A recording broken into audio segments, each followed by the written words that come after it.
All right, we're here at that time again. WBO interim champion Tim Tszyu is back again, one of the most active fighters of his status in the last couple of years or so.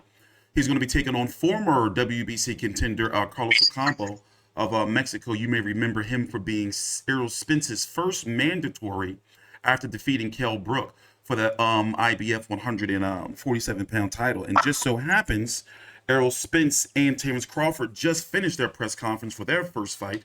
It's a two-fight deal that's going to be taking place um, sometime, July the 29th. And since both of those fighters are going to be moving up to 154, win or lose, funny enough, they may run into Tim Tszyu. So let's talk about this fight. It's going to be this weekend here in the States. It's going to be on the 8th. No, here in the States, it's going to be on the 17th on Showtime. The card's going to be starting at 10 p.m. Eastern. Broadcast from the Gold Coast Convention Center in what's it called? Broad Beach? Is that what it's called? Yeah, Broad Beach, yep. The Broad Beach, Queensland. What do you think about that arena? How many does it seat? I can't remember off the top of my head. I think it's at 6, maybe 8, but it's already been sold out. Okay, gotcha. And it's a very prominent. Was that the same arena that Jai defeated Bredis in? I think it might be. Do not know, but let me check. I can click real quick. Yup, actually it was July the 2nd last year. Yeah, it was. Yeah. So yeah, that's a pretty prominent arena on the Gold Coast. Okay. So let me get to the particulars first. Tim Tszyu, 22-0 with 16 KOs, 28 years old. He goes by, according to BoxRec, the Soul Taker. Last fight against Tony Harrison. Quality fight going into, but didn't turn out. Tony Harrison didn't do as good as a lot of people expected, or as we've learned that Tim Tszyu is that good. Before that, Terrell Couchet, Takashi Inoue, Stevie Spark, Dennis Hogan, Bowen Morgan, Jeff Horn. Will stop right there. Carlos Ocampo's last fight was against Mauricio Gutierrez. That was done in Mexico, a comeback fight in which he stopped him in 5 rounds after losing to last October to former WBC interim champion Sebastian Fundora, who's also been upset. But basically, he's been on a mean knockout streak over the last several years. Well, not a streak, but hard-hitting fights where majority of them he's got the knockout since losing to Errol Spence by knockout in round number 1 back in 2018, long time ago. 35-2 with 23 KOs, 27 years old, and he is the youngest, more in their prime, most technical fighter, hardest hitting fighter of Tim Tszyu's career. No layoffs. And what did you point out about the age? Under 30. Yeah, under 30. So this is the first under 30 in prime, well-established 154 fighter Tim Tszyu's fought since Dwight Ritchie. Because if you look at the record, after Dwight Ritchie, who did he fight? Was it Jack Brubaker, Jeff Horn. Yeah, Jack Brubaker. Okay, Jack Brubaker was a young fighter, but he was a blown-up welterweight. So, and then Jeff Horn, obviously blown up welterweight, shot to pieces, hasn't fought since. Bowen Morgan, another blown-up welterweight. Who did he fight after Bowen Morgan? Hogan was on that layoff. Well past his best. Almost 10 years older than him. Then who come after that? I can't remember. Who come after that? Late replacement. Stevie Spark, late replacement, blown up 140er. Then Takashi Inoue, 31-year-old fighter, 4 years removed from his title shot, because he fought Munguia just before Hogan did, the same year, 2018. He's 33 now, Inoue. Takashi Inoue. Then, Terrell Couchet, mid-30s. And then Tony Harrison, also 32. Yeah, Couchet is 35, and Tony Harrison is 32. So, I'm giving, I'm not saying he's going to win, but I won't be surprised, and I don't think fans should be surprised if Tim Tszyu ends up getting chin checked, which probably his team wants to see how it would hold up against a nice, solid, hard-hitting guy, because looking at the punch percentage of Ocampo, 35 wins with 23 KOs. And He's knocked out everybody, of course, except since he lost to Fendora. Since 20, basically he's knocked out, let's see, one, two, three, four, five, six of his last 8 opponents. So he definitely does have that power, and of course he's more. I would say that he's a harder hitter from when I've been researching, a harder hitter than Tony Harrison, definitely Terrell Goucher, and in Noye he's known as more of a brawler, club fighter type of guy. So this is a very dangerous fight for Tszyu. Well, what we need to see is that we see Tszyu get cracked. He's been dropped twice in the first round. We need to see what happens if someone puts the pressure on him, because we're still yet to see anyone really get Tim in trouble. Yeah, but and even when he got knocked down, he was it was a flash knockdown. What was the part that had him kind of buckled? That was Wade Ryan, right? Yeah. You kind of close up. Yeah, he buckled a little bit. Yeah, it was a flash knockdown, and he got off balance. His hands hit the canvas, and then he got the standing 8 count, and after that he was fine. So, yeah. So I think that the Terrell Goucher was more of a flat. Actually, he got knocked down, where Wade Ryan was more of a trip and fall, but his hands stopped him, sort of thing. So, but yeah, I'd like to see what he can do when someone actually puts some adversity on him and see what happens, because Tim's never really been in trouble in any of his fights ever. And this is the first, as they would say, quotations, Mexican-style fighter he would be fighting as well.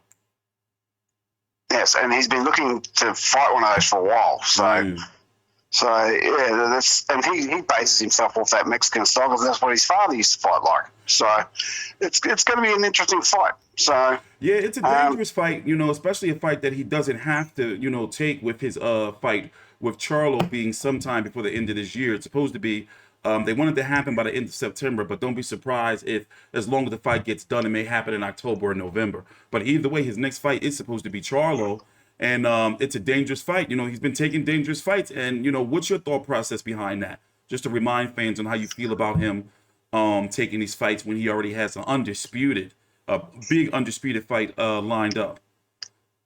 Well, this fight's completely unnecessary. And, due to the fact that his mate's dog bit him on the arm and he had to have 26-something stitches, it's not a good thing, because I think, I don't want him to see him stay too active, because there is such a thing as staying too active and, burn himself out, or he gets hurt or something, and by the time he gets to Charlo, he's overcooked himself. Burnt out.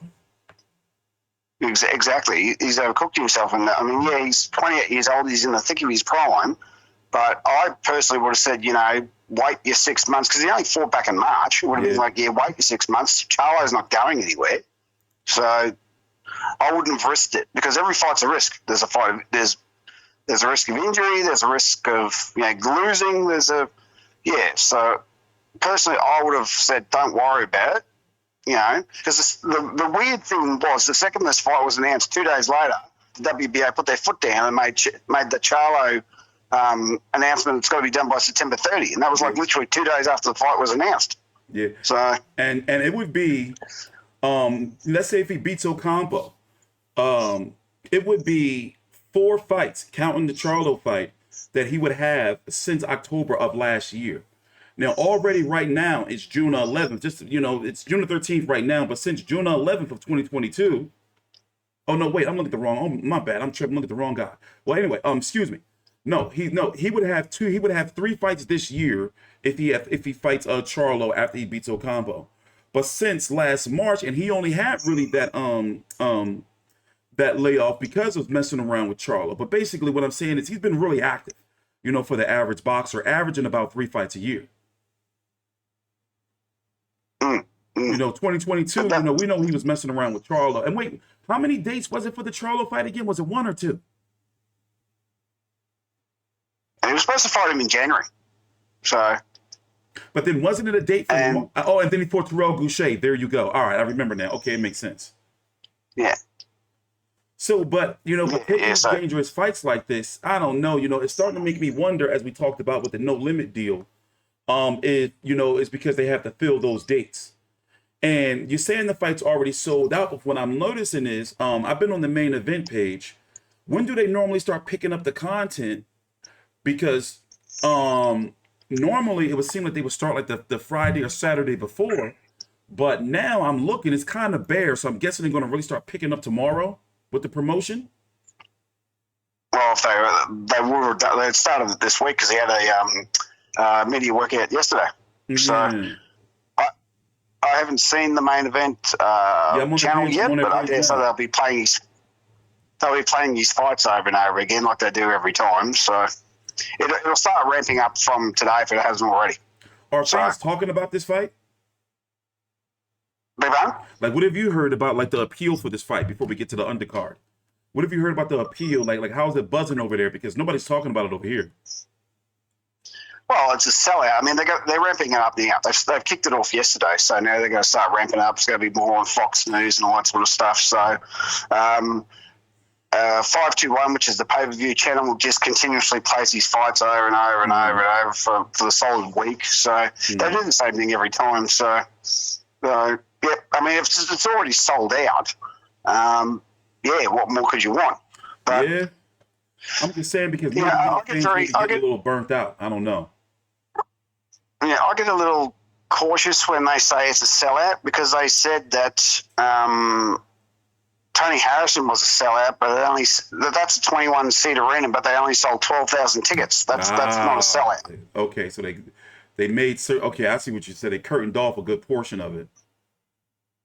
Yeah, I mean, as I said, people who rang me that were there were like, yeah, they only made 12,000 tickets available and they sold them out, but it holds 21,000 seats. That's not a sellout. Yeah, I see what you're saying. They pulled that with some fights over here before.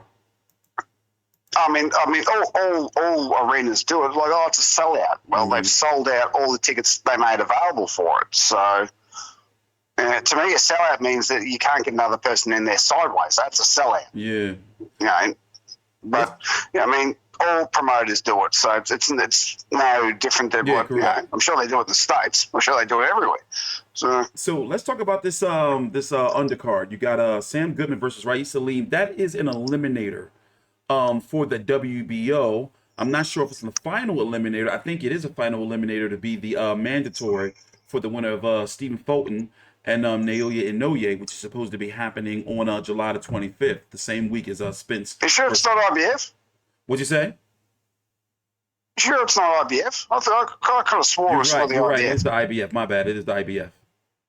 Okay, so the Marlon Tapalis, he has been fighting over on PBC, so that's a fight that can happen. There's no politics there. But let me tell you something about Raees Salim. He is good. He's a solid boxer. But me personally, I don't see anything special. I hate to say it like that, but I don't. So from what I've seen from Sam Goodman, I would say that I give Raees Salim the edge, but I'm not counting out Sam Goodman at all. 14-0 with 50-50 fight, that one. What'd you say?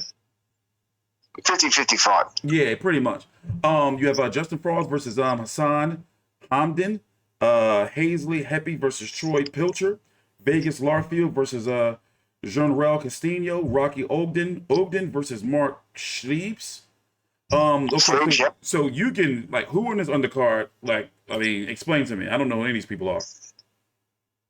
Well, Mark Schleibs, he fought Brock Jarvis a couple of years ago at 126. He's a former bantamweight champion. So he's moving up to 130, which is where Rocky Onion is, and I'll give Rocky Onion the advantage in that one.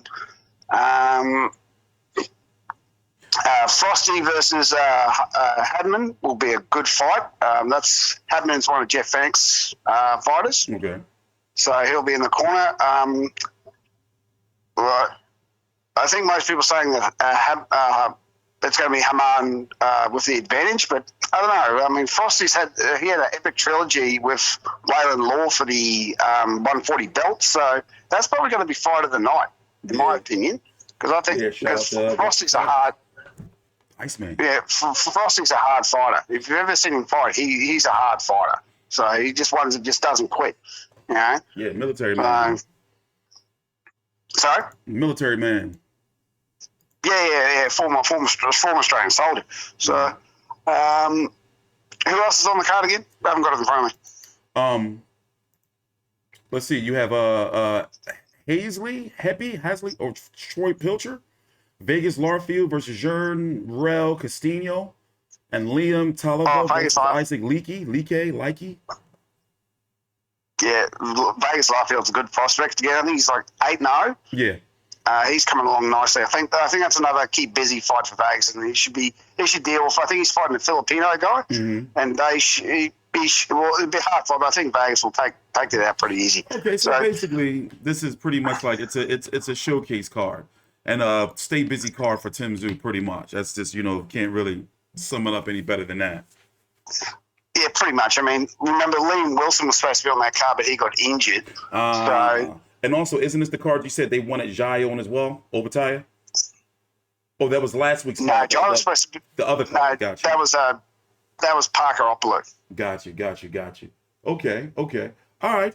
Closing thoughts. So basically, I'm going to be here streaming the press conference for Tszyu versus Ocampo on my TstreeT Uncut channel. The link is down below in the description box. Please take your time out, like the video, and subscribe, and follow Big J at Old Mate Big J on Twitter. We're going to be here for the press conference, a weigh-in recap, and then I'm going to be here streaming during the main event on Fight Night. It's going to be here in the States on Showtime Championship Boxing, 10 p.m. Eastern, and over in the UK, it's going to be on, as you can see on the screen, on main event, Foxtel KO Sports pay-per-view for $59.95. They just be beating you guys over the head in Australia, in that oceanic area, with pay-per-views. But closing thoughts from you. By the way, I got Tszyu, but I will not be surprised if it's the toughest fight of Tszyu's career. I'll say it that way.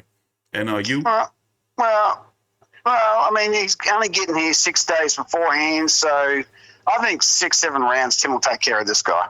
Yeah, real quick, since you don't have that much time, but explain your logic behind about like why he should have been getting there earlier. Meaning Carlos Ocampo, he's just got there pretty much, right? When did he get there? Do you know? He only got Monday. He got here Monday. Gotcha. Okay. So I mean, for a fight of this magnitude and for the distance, he should have been here a week and a half ago, 2 weeks ago. Yeah. Like Robbie Peden, who's a former IBF super featherweight champion, used to say 1 day for every hour of travel. Mm-hmm. So, I mean, when Australian fighters, like the Maloney's, they always go 5-6 weeks in advance. They do, yeah. Yeah, so, I don't know why he's getting here so late. I mean, Australia is hard enough to get to as it is. And, you've got to have 2-3 days for jet lag and get on your time zone and all that sort of stuff. So, I don't think he got here extremely, extremely late, and I think that'll be a factor, and that will work in Tim's advantage because he's already been on the Gold Coast for like the last week and a half, and of course it's only an hour flight from Sydney to the Gold Coast, so he's got no disadvantage. Mm-hmm. So I think 6-7 rounds, Tim will take care of this bloke.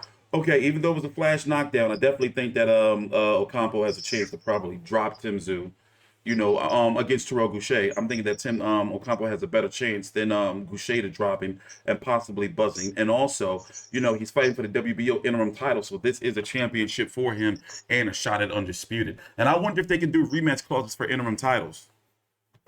Wonder how that works. I don't know. It's interesting. I'm gonna see if I can pick that up.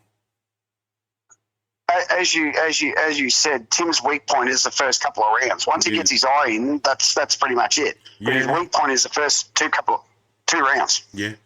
Well, with that being said, we're going to be here. For Big J, it's going to be Sunday afternoon, but for me, it's going to be Saturday night after the fight. We're going to be here uploading our post-fight content, and we'll see what happens then. Thanks for watching. Please subscribe. We'll see you guys later.